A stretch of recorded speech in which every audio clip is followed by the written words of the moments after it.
ഇന്നത്തെ വീഡിയോയിൽ നമ്മൾ നോക്കാൻ പോണത് ഇന്ന് നടന്ന അസിസ്റ്റൻറ്റ് സെയിൽസ്മാൻ എക്സാമിൻ്റെ ക്വസ്റ്റ്യൻസും ആൻസേഴ്സും ആണ്. അപ്പോൾ എല്ലാവർക്കും പരീക്ഷ എളുപ്പമായിരുന്നു എന്ന് വിചാരിക്കുന്നു. അപ്പോൾ നമുക്ക് ആദ്യത്തെ ചോദ്യത്തിലേക്ക് കടക്കാം. ആദ്യത്തെ ചോദ്യം, 1.25 കോടി മലയാളികൾ എന്ന ഗ്രന്ഥം രചിച്ചത് ആര്? ഉത്തരമായിട്ട് വരുന്നത് ഓപ്ഷൻ ബി ആയിട്ടുള്ള EM ശങ്കരൻ നമ്പൂതിരിപ്പാട് അഥവാ EMS നമ്പൂതിരിപ്പാടാണ് കറക്റ്റായിട്ടുള്ള ആൻസർ. ശുദ്ധി പ്രസ്ഥാനം ഏത് പരിഷ്കരണ പ്രസ്ഥാനവുമായി ബന്ധപ്പെട്ടതാണ്? ഉത്തരമായിട്ട് വരുന്നത് ഓപ്ഷൻ എ ആയിട്ടുള്ള ആര്യ സമാജം. 1925 ജൂണിൽ ആഴിക്കൽ തീരത്ത് 44 നോട്ടിക്കൽ മൈൽ അകലെ വച്ച് കത്തിയമർന്ന കപ്പൽ കൊളംബിയയിൽ നിന്ന് മുംബൈയിലെ ഏത് തുറമുഖത്തേക്കാണ് യാത്ര തിരിച്ചത്? ഉത്തരമായിട്ട് വരുന്നത് ഓപ്ഷൻ ഡി ആയിട്ടുള്ള നാവശേവ. ഇന്ത്യൻ നാഷണൽ കോൺഗ്രസ് പൂർണ്ണ സ്വരാജ് പ്രഖ്യാപിച്ചത് ഏത് സമ്മേളനത്തിൽ വച്ചാണ്? ഉത്തരമായിട്ട് വരുന്നത് ഓപ്ഷൻ സി ആയിട്ടുള്ള ലാഹോർ സമ്മേളനത്തിൽ വച്ച്. തിരുവിതാംകൂർ ഭരണാധികാരിയായ മാർത്താണ്ഡവർമ്മ കർഷകരായ സൈനികർക്ക് അവരുടെ സേവന കാലഘട്ടത്തിൽ നൽകിയിരുന്ന നികുതി ഇളവ് ഏത് പേരിലാണ് അറിയപ്പെട്ടത്? ഉത്തരമായിട്ട് വരുന്നത് ഇറയിളി. ഓപ്ഷൻ ബി ആയിട്ടുള്ള ഇറയിളി. കേരളത്തിൽ ബ്രിട്ടീഷുകാരുടെ പ്രത്യക്ഷ ഭരണത്തിൽ കീഴിലുണ്ടായ പ്രദേശം ഏത്? ഉത്തരമായിട്ട് വരുന്നത് ഓപ്ഷൻ ഡി ആയിട്ടുള്ള മലബാർ. അടുത്ത ചോദ്യം, പഞ്ചാബ് ഹരിയാന സമതലത്തിൻ്റെ രൂപീകരണത്തിന് കാരണമാകുന്ന നദി? ഉത്തരമായിട്ട് വരുന്നത് ഓപ്ഷൻ ഡി ആയിട്ടുള്ള സിന്ധു. പാഹൽഗാം തീവ്രവാദ ആക്രമണത്തെ തുടർന്ന് ഇന്ത്യ പാകിസ്ഥാനിലേക്ക് ഒഴുകുന്ന ചിന്നാബ് നദിയിലെ നീരൊഴുക്ക് തടയാൻ അടച്ച ഡാം ഏത്? ഉത്തരമായിട്ട് വരുന്നത് ഓപ്ഷൻ 4 ആണ്, ഓപ്ഷൻ സി ആണ്, നാലാമത്തെ ബഗ്ലിഹാർ ഡാമാണ് കറക്റ്റായിട്ടുള്ള ആൻസർ. ഓപ്ഷൻ സി ആണ് കറക്റ്റായിട്ടുള്ള ആൻസർ. സോ അടുത്ത ചോദ്യത്തിലെടുക്കാം. 9ാമത്തെ ചോദ്യം, കേരളത്തിൽ സർക്കാർ നടപ്പാക്കുന്ന വേതന തൊഴിൽ പദ്ധതി ഏത്? ഉത്തരമായിട്ട് വരുന്നത് ഓപ്ഷൻ ഡി ആയിട്ടുള്ള ജീവനം.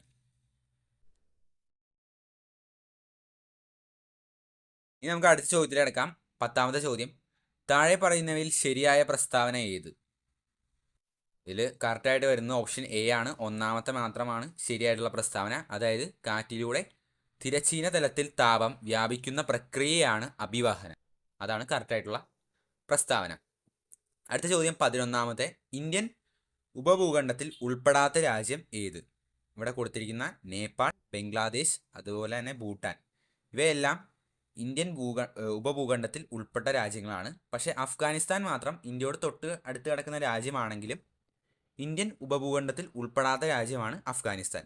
സോ ഓപ്ഷൻ ബി ആണ് കറക്റ്റായിട്ടുള്ള ആൻസർ. 3ാമത്തെ മാത്രം ശരി. അടുത്ത ചോദ്യം 12ാമത്തെ, ഇന്ത്യയുടെ കിഴക്കേ അറ്റത്തുള്ള രേഖാംശം ഏതാണ്?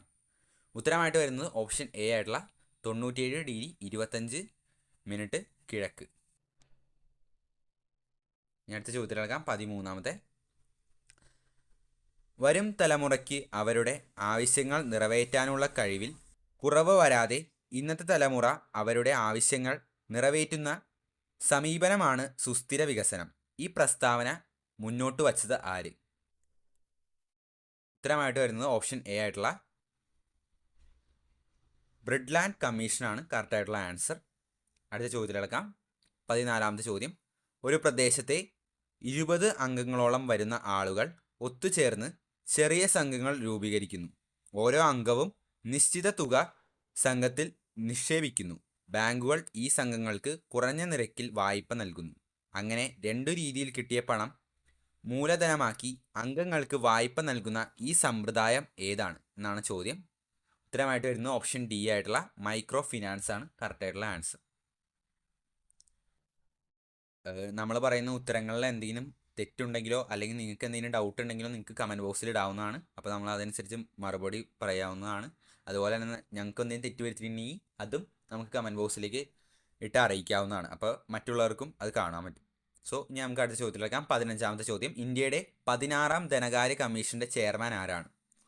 ഉത്തരമായിട്ട് വരുന്നത് ഓപ്ഷൻ ബി ആയിട്ടുള്ള ഡോക്ടർ അരവിന്ദ് പനഗരിയ. അടുത്ത ചോദ്യം 16ാമത്തെ, ഒരു രാജ്യം അതിൻ്റെ മണ്ണ് മാത്രമല്ല, ഒരു രാജ്യം അതിൻ്റെ ജനങ്ങളാണ് എന്ന വരികൾ ഉദ്ധരിച്ചാണ് കേന്ദ്ര ധനകാര്യമന്ത്രി നിർമ്മല സീതാരാമൻ 2025 ബജറ്റ് അവതരിപ്പിച്ചത്. ഈ വരികൾ എഴുതിയത് ആര്? ഉത്തരമായിട്ട് വരുന്നത് ഓപ്ഷൻ എ ആയിട്ടുള്ള ഗുരുജട്ട് അപ്പറാവു ആണ് കറക്റ്റ് ആയിട്ടുള്ള ആൻസർ. ഗുരുജട്ട് അപ്പറാവു. അടുത്ത ചോദ്യം 17. നഷ്ടപരമായ നശീകരണം, ക്രിയേറ്റീവ് ഡിസ്ട്രക്ഷൻ എന്ന ആശയം ആവിഷ്കരിച്ചത് ഇവരിൽ ആരാണ്? ഉത്തരമായിട്ട് വരുന്നത് ഓപ്ഷൻ എ ആയിട്ടുള്ള ജോസഫ് ഷുംപീറ്റർ ആണ് കറക്റ്റ് ആയിട്ടുള്ള ആൻസർ. ഇവിടെ ഷുംപീറ്റർ എന്നാണ് കൊടുത്തത്. ജോസഫ് ഷുംപീറ്റർ എന്ന് പറയുന്നതാണ് കറക്റ്റ് ആയിട്ടുള്ള ആൻസർ ആയിട്ട് വരുന്നത്.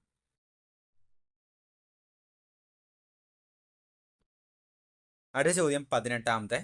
സാധനങ്ങളുടെയും സേവനങ്ങളുടെയും ഉൽപാദന പ്രക്രിയയിൽ ഒരു രാജ്യം അഭിമുഖീകരിക്കുന്ന അടിസ്ഥാന സാമ്പത്തിക പ്രശ്നങ്ങളിൽ സാങ്കേതിക വിദ്യയുടെ തിരഞ്ഞെടുപ്പിനെക്കുറിച്ച് പ്രതിപാദിക്കുന്നത് ചുവടെ തന്നിരിക്കുന്ന ഏത് ചോദ്യത്തിലാണ്? ഉത്തരമായിട്ട് വരുന്നത് ഓപ്ഷൻ ബി ആണ്, എങ്ങനെ ഉൽപ്പാദിപ്പിക്കണം. ഇനി അടുത്ത ചോദ്യത്തിലടക്കാം. 19. ചോദ്യം. താഴെ തന്നിരിക്കുന്നതിൽ ഏതു വിഭാഗമാണ് സാമൂഹിക സുരക്ഷാ കോഡ് 2020 ഉൾപ്പെടാത്തത്? ഉത്തരമായിട്ട് വരുന്നത് ഓപ്ഷൻ ഡി ആയിട്ടുള്ള അതിഥി തൊഴിലാളികളാണ് കറക്റ്റ് ആയിട്ടുള്ള ആൻസർ.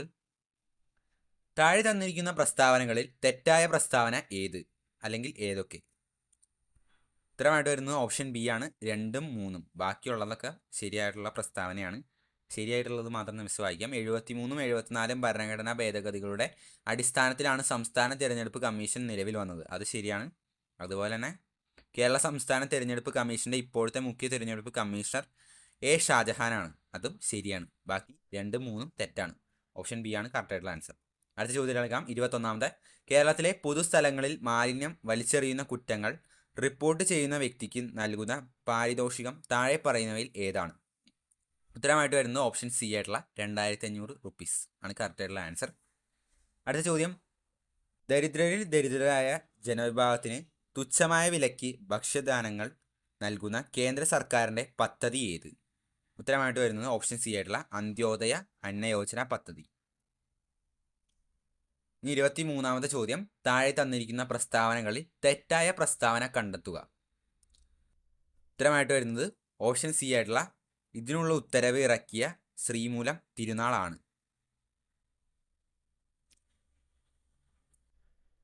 ഇനി അടുത്ത ചോദ്യത്തിലടക്കാം. 24. ചോദ്യം. താഴെ തന്നിരിക്കുന്ന പ്രസ്താവനകളിൽ രാജ്യസഭയുമായി ബന്ധപ്പെട്ട ശരിയായ പ്രസ്താവനകൾ ഏവ? ഇതിന് ആൻസർ നമ്മളെ ഓപ്ഷൻസിൽ ഇല്ല. ആക്ച്വലി ഇതിന് ഉത്തരമായിട്ട് വരുന്നത് ശരിയായുള്ള പ്രസ്താവന എന്ന് പറയുന്നത് 1ഉം അതുപോലെ തന്നെ 4ഉമാണ് ശരിയായിട്ടുള്ള പ്രസ്താവന. 2ഉം 3ഉം തെറ്റാണ്. രാജ്യസഭ പാർലമെൻറ്റിൻ്റെ അധോ മണ്ഡലമാണ്, അത് തെറ്റാണ്. ഉപരിമണ്ഡലമാണ് കറക്റ്റ് ആയിട്ടുള്ള ആൻസർ. അതുപോലെ തന്നെ 3ാമത്തെ സ്റ്റേറ്റ്മെൻ്റ് ആയിട്ടുള്ള രാജ്യസഭ അംഗമാകാനുള്ള കുറഞ്ഞ പ്രായം 25 വയസ്സാണെന്നാണ് ഇവിടെ പറഞ്ഞിരിക്കുന്നത്. പക്ഷെ അത് തെറ്റാണ്. 30 വയസ്സാണ് രാജ്യസഭ അംഗമാകാനുള്ള കുറഞ്ഞ പ്രായം. സോ അത് രണ്ടും തെറ്റാണ്. ചോദ്യം വന്നേക്കുന്നത് ശരിയായ പ്രസ്താവന ഏതാണെന്നാണ് ചോദിച്ചത്. അപ്പോൾ 1ഉം 4ഉമാണ് ഇവിടുത്തെ ശരിയായിട്ടുള്ള പ്രസ്താവന. പക്ഷേ 1ഉം 4ഉം എന്ന് പറയുന്ന സ്റ്റേറ്റ്മെൻറ്റ് ഓപ്ഷൻസിൽ തന്നിട്ടില്ല. അതുകൊണ്ട് തന്നെ ഈ ചോദ്യം ക്യാൻസൽ ആവാൻ സാധ്യതയുണ്ട്. ഇനി അടുത്ത ചോദ്യത്തിലെടുക്കാം. MGNREGA യുടെ പൂർണ്ണ രൂപം എന്ത്? ഉത്തരമായിട്ട് വരുന്നത് ഓപ്ഷൻ എ ആയിട്ടുള്ള Mahatma Gandhi national rural employment guarantee act ആണ് കറക്റ്റ് ആയിട്ടുള്ള ആൻസർ. ഓപ്ഷൻ എ ആണ് കറക്റ്റ് ആയിട്ടുള്ള ആൻസർ. 25. ചോദ്യത്തിൻ്റെ 26. ചോദ്യം. താഴെ തന്നിരിക്കുന്നവയിൽ തെറ്റായ പ്രസ്താവന അല്ലെങ്കിൽ പ്രസ്താവനകൾ ഏതൊക്കെയാണ്? ഉത്തരമായിട്ട് വരുന്നത് ഓപ്ഷൻ സി ആണ്. അതായത് 2ാമത്തെ പ്രസ്താവന മാത്രമാണ് തെറ്റായിട്ടുള്ളത്. അതായത് 2018 ജമ്മു കാശ്മീരിൻ്റെ സംസ്ഥാന പദവി നഷ്ടപ്പെട്ടു എന്നുള്ളതല്ല, 2019 നഷ്ടപ്പെട്ടത്. അതാണ് അവിടുത്തെ തെറ്റായിട്ടുള്ള പ്രസ്താവന. രാജ്യത്ത് ആദ്യമായി വയോജനങ്ങളുടെ ക്ഷേമം, സംരക്ഷണം, പുനരധിവാസം എന്നിവ ഉറപ്പാക്കാൻ വയോജന കമ്മീഷൻ ബിൽ നിയമസഭ പാസാക്കി. ഗവർണറുടെ അംഗീകാരത്തിനായി അയച്ച ഇന്ത്യൻ സംസ്ഥാനം ഏത്? ഉത്തരമായിട്ട് വരുന്നത് ഓപ്ഷൻ ഡി ആയിട്ടുള്ള കേരളമാണ്. ഇനി അടുത്ത ചോദ്യം.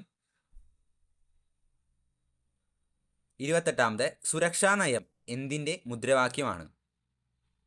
ഉത്തരമായിട്ട് വരുന്നത് ഓപ്ഷൻ ബി ആയിട്ടുള്ള KSDMA, അതായത് കേരള സ്റ്റേറ്റ് ഡിസാസ്റ്റർ മാനേജ്മെൻറ്റ് ആണ് കറക്റ്റ് ആയിട്ടുള്ള ആൻസർ.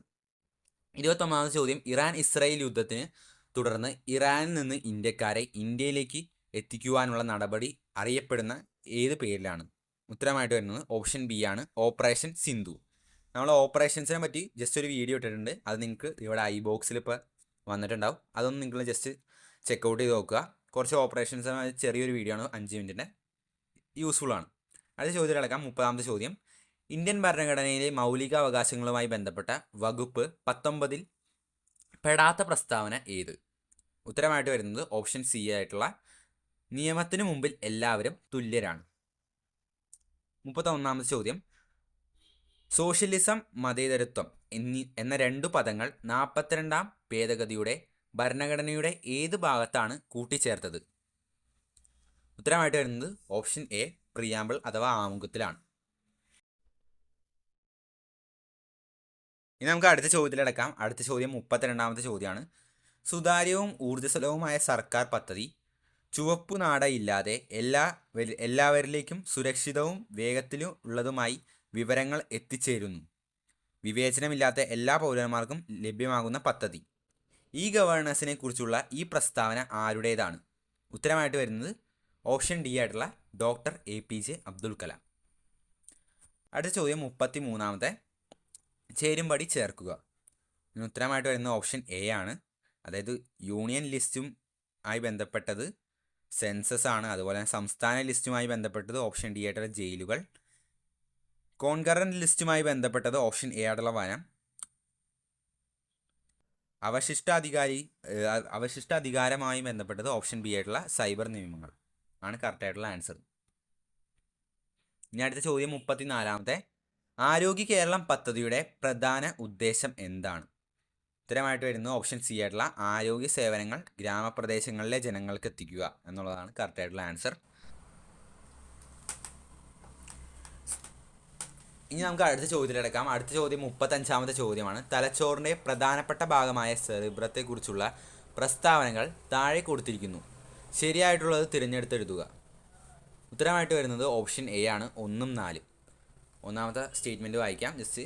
സെറിബ്രം മനുഷ്യൻ്റെ തലച്ചോറിൻ്റെ ഏറ്റവും വലിയ ഭാഗമാണ്, അത് ശരിയാണ്. അതുപോലെ തന്നെ 4ാമത്തെ സ്റ്റേറ്റ്മെൻ്റ് ആയിട്ടുള്ള ചിന്തനം, ഓർമ്മ, ബുദ്ധിമുട്ടുകൾ പരിഹരിക്കൽ, ഭാഷ, തീരുമാനങ്ങൾ എന്നിവയെ നിയന്ത്രിക്കുന്നത് സെറിബ്രമാണ്, ഇത് ശരിയായിട്ടുള്ള സ്റ്റേറ്റ്മെൻറ്റാണ്. ഇനി അടുത്ത ചോദ്യം 36ാമത്തെ. ഏതാണ് ജീവിതശൈലി രോഗങ്ങൾക്ക് കാരണമാകുന്നത്? ഉത്തരമായിട്ട് വരുന്നത് ഓപ്ഷൻ സി ആയിട്ടുള്ള അനിയന്ത്രിതമായ ഭക്ഷണശീലം ആണ് കറക്റ്റായിട്ടുള്ള ആൻസർ. 37ാമത്തെ ചോദ്യം. അമ്ലമഴയുടെ pH മൂല്യം ഏകദേശം എത്രയാണ്? ഉത്തരമായിട്ട് വരുന്നത് ഓപ്ഷൻ എ ആയിട്ടുള്ള 5.6ൽ താഴെ ആണ് കറക്റ്റായിട്ടുള്ള ആൻസർ. 38ാമത്തെ ചോദ്യം. CRISPR Cas9 സാങ്കേതിക വിദ്യയുടെ പ്രധാന പ്രയോജനങ്ങൾ എന്തെല്ലാം? ഉത്തരമായിട്ട് വരുന്നത് ഓപ്ഷൻ ഡി ആയിട്ടുള്ള മുകളിൽ പറഞ്ഞതെല്ലാം. അതായത് ജീൻ തെറാപ്പി, കാർഷിക വിളകളുടെ മെയ്യപ്പെടുത്തൽ, അതുപോലെ തന്നെ ഘോര ചികിത്സ ആണ് കറക്റ്റായിട്ടുള്ള ആൻസർ. അതുകൊണ്ട് 3ഉം ശരിയാണ്. അടുത്ത ചോദ്യം. താഴെ കൊടുത്തിരിക്കുന്ന പട്ടികയിൽ നിന്ന് ശരിയായ വാക്സിൻ്റെയും അസുഖത്തിൻ്റെയും ജോഡി തിരഞ്ഞെടുത്തെഴുതുക. ഉത്തരമായിട്ട് വരുന്ന ഓപ്ഷൻ ബി ആയിട്ടുള്ള OPV പോളിയോ ആണ് കറക്റ്റായിട്ടുള്ള ആൻസർ. ഇനി അടുത്ത ചോദ്യം 40ാമത്തെ. ഓസോൺ പാളിയുടെ ശോഷണത്തിന് പ്രധാന കാരണമായ രാസവസ്തു ഏതാണ്? ഉത്തരമായിട്ട് വരുന്നത് ഓപ്ഷൻ എ ആയിട്ടുള്ള ക്ലോറോഫ്ലൂറോ കാർബണുകൾ ആണ് കറക്റ്റായിട്ടുള്ള ആൻസർ. 41ാമത്തെ ചോദ്യം. വിറ്റാമിൻ ഡിയുടെ അപര്യാപ്തത മൂലമുണ്ടാകുന്ന രോഗം ഏതാണ്? ഓപ്ഷൻ എ ആയിട്ടുള്ള റിക്കറ്റ്സ് ആണ് കറക്റ്റായിട്ടുള്ള ആൻസർ. ഭൂമിയുടെ കേന്ദ്രത്തിൽ ഗ്രാവിറ്റി മൂലമുള്ള ത്വരണം അഥവാ ജിയുടെ മൂല്യം എത്ര എന്നാണ് ചോദ്യം. ഓപ്ഷൻ ബി ആയിട്ടുള്ള 0 മീറ്റർ/സെക്കൻഡ് ആണ് ആൻസറായിട്ട് വരുന്നത്. ലോകത്തിലെ ഏറ്റവും വേഗത കൂടിയ ഹൈ സ്പീഡ് ട്രെയിൻ CR415 അനാച്ഛാദനം ചെയ്ത രാജ്യം ഏത്? ചൈനയാണ് കറക്റ്റായിട്ടുള്ള ആൻസർ. അതായത് ഓപ്ഷൻ ഡി ആയിട്ടുള്ള ചൈന.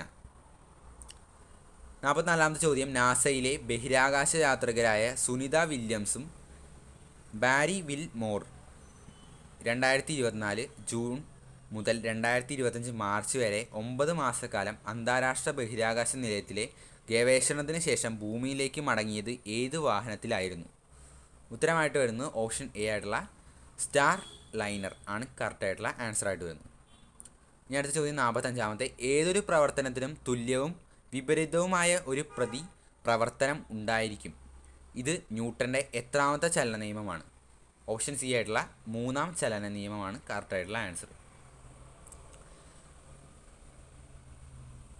വൈദ്യുത കാന്തിക തരംഗങ്ങളിൽ ആവൃത്തി ഏറ്റവും കൂടിയ തരംഗം ഏതാണ്?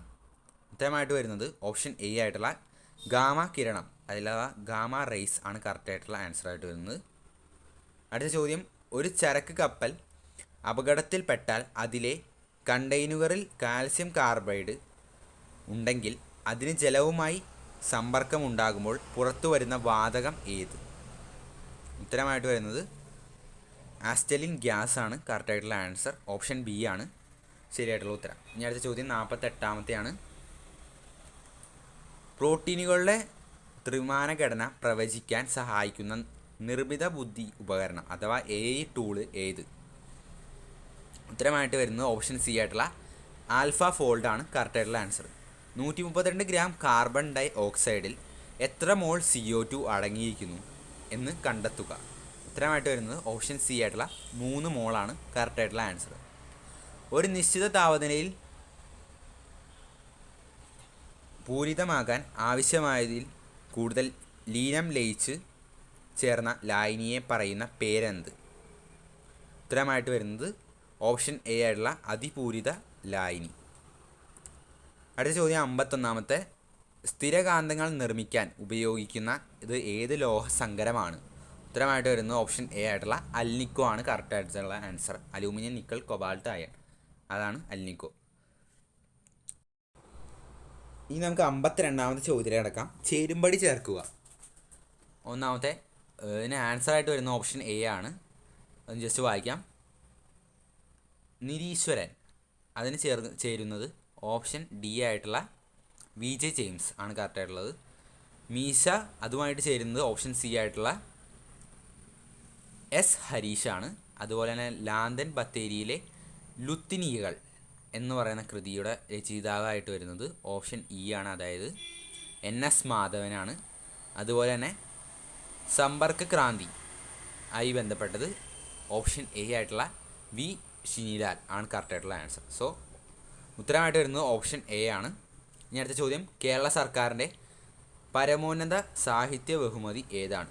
ഉത്തരമായിട്ട് വരുന്നത് ഓപ്ഷൻ സി ആയിട്ടുള്ള എഴുത്തച്ഛൻ പുരസ്കാരം. അപ്പോൾ ഇതാണ് ഫസ്റ്റ് വീഡിയോ. സോ ബാക്കിയുള്ള ചോദ്യങ്ങൾ നമ്മൾ ഇതിന് ഒപ്പം തന്നെ അപ്ലോഡ് ചെയ്യുന്നതാണ്. ജസ്റ്റ് കമൻറ്റ് ബോക്സിൽ നിങ്ങളൊന്ന് കമൻറ്റ് ചെയ്തിട്ടേക്കുക. അപ്പോൾ നമ്മൾ അപ്ലോഡ് ചെയ്യുമ്പോൾ തന്നെ നിങ്ങൾക്ക് ലിങ്ക് ഷെയർ ചെയ്യുന്നതായിരിക്കും. സോ ഇനി അടുത്ത വീഡിയോ ആണ്.